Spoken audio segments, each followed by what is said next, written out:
Hey ladies and gentlemen, Wolf Crier here. So, I've been thinking of doing this video for a couple weeks now, and I believe that it is definitely time. I've been playing Blizzard products for quite a while now. I remember, the first time I played Diablo 2, what an amazing game I thought it was. Wicked fun. Awesome game. I loved it. And then StarCraft 2 I played a lot of. I played WoW. I've played Heroes of the Storm, Diablo 3, Overwatch. I really like Blizzard's products. So before we continue with this discussion, I want to put that out there. I do believe in Blizzard's products for the most part. I do think that they try hard to appease their fans. Sometimes they go a little too far in appeasing some fans, and it breaks the games. Diablo 3, when it came out, I rushed out that day. I rushed out to buy it. I had to go to 2 stores because it was sold out in one store and I didn't pre-order it. I liked the game, even with its flaws in the beginning. Was it rushed? Was it complete? Who knows? Only the game makers themselves know, and they have differing opinions. Now, back then, you had tons of things that could be considered wrong with the game or issues with the game. So we're going to review all of that here, as well as the future of this game in what I'd like to call Who Killed Diablo 3? Was it Blizzard? Was it us? My belief is it was a combination of the two. Back in the day when it was first released, Inferno was impossible. Impossible. It was a way to drag out the game, to make it last longer for you. But it was overwhelmingly difficult. Farming good gear took forever, and legendaries were far between and mostly garbage. You were better off gearing yourself with some blues rather than some legendaries back in vanilla. It was very difficult to progress in the game, and there wasn't really a reason to, as there wasn't any GRs yet, there weren't Nephilim Rifts yet, there weren't any seasons yet, that type of thing. There was only completing the game on the 3X. They dumbed down Inferno, lowered the difficulty, and added monster power to compensate for that loss of that challenging aspect of the game. Then they added Paragon levels to give us a sense of achievement while we continued to grind for gear. They gave us legendaries that actually made sense to ditch our yellows, which is still mind-boggling how this wasn't the case right from the start of the game. Why legendaries were such garbage in the beginning of the game and certain blues or yellows were extremely better. It made no sense. Almost every other game, legendaries or uniques are the best in slot, but not with D3. They added the auction house, and the real money auction house was added in June of 2012. They then removed the auction houses in September of 2013, partly due to a backlash from fans and players. But those fans and players didn't realize that when you combined the removal of the auction house with the Paragon system, you replaced an ability to pay to further advance your character with the need to play more to advance your character, actually undermining casual players who were unable to grind for 8 hours a day to increase their Paragon or get their gear up. So it actually worked. It was no longer pay to win, but now it was play excessively to win. You couldn't progress as a casual half-hour to an hour a day player. Yeah, this is the case in most games, but it was extremely so with the addition of Paragon levels.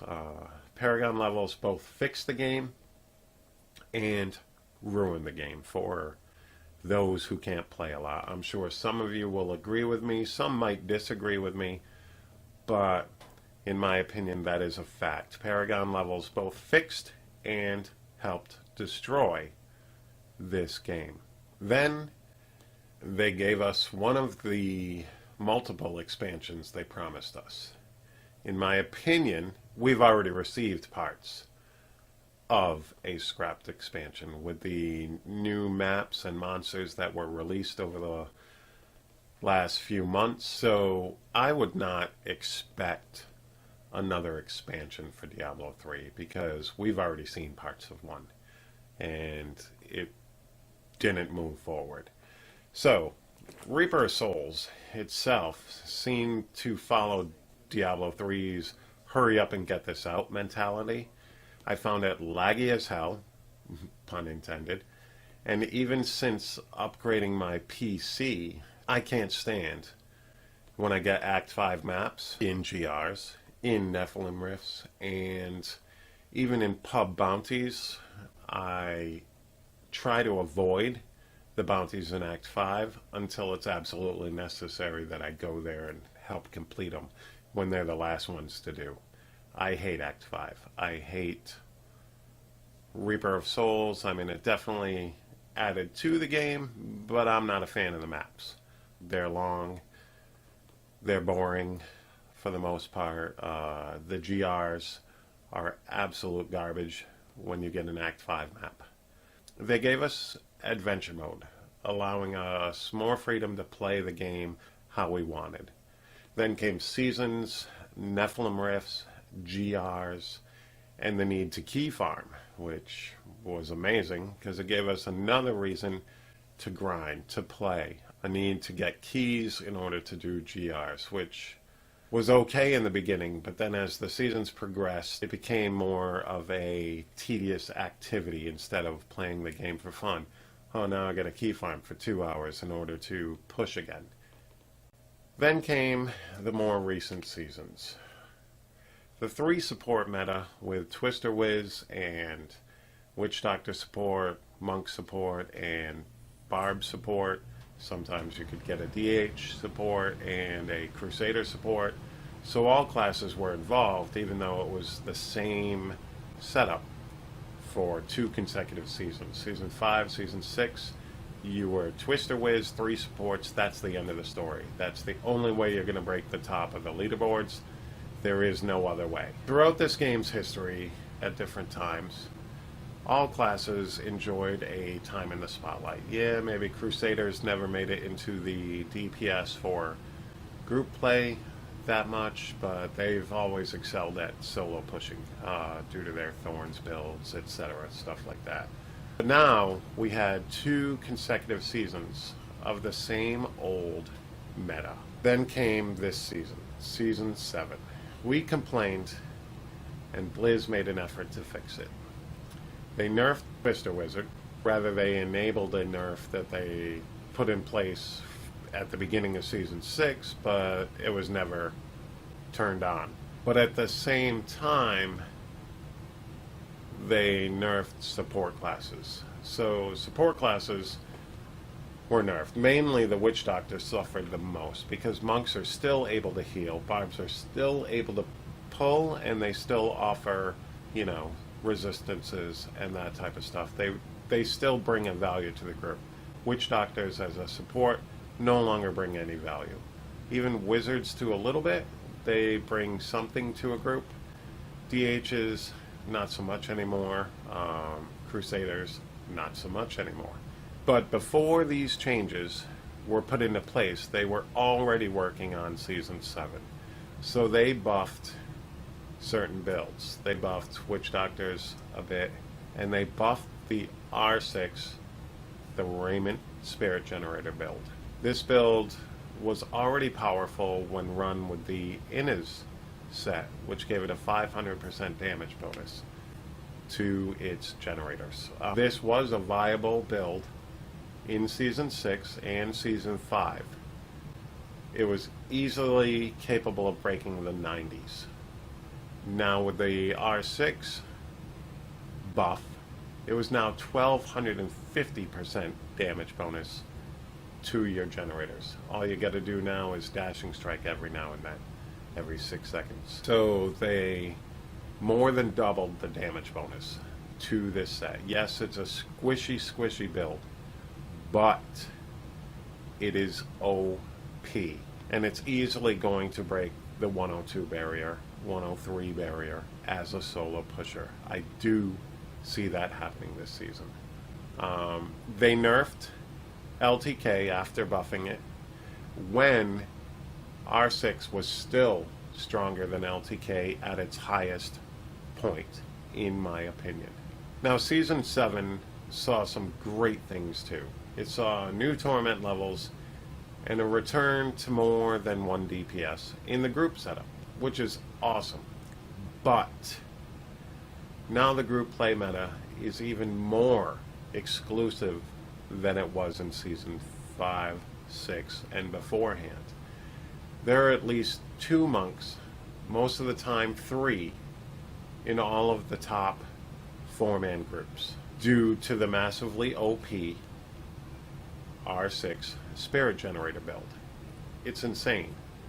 So now you use an R6, a support monk, support barb, and then another class, which is sometimes another R6. So out of the top 52 players on the 4-man leaderboards, there are 29 monks, 13 barbarians, 9 witch doctors, 1 wizard, 0 demon hunters, and 0 crusaders. So Season 7, I got my wish that the monk would return to a DPS class in group play.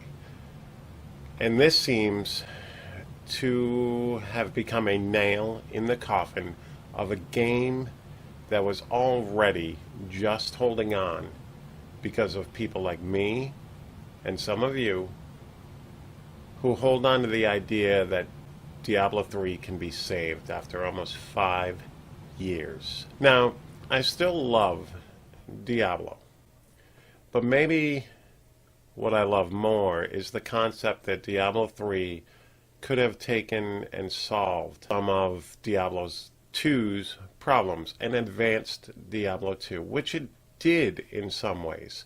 It definitely cured some problems with Diablo 2, but in doing so, it revealed its own flaws.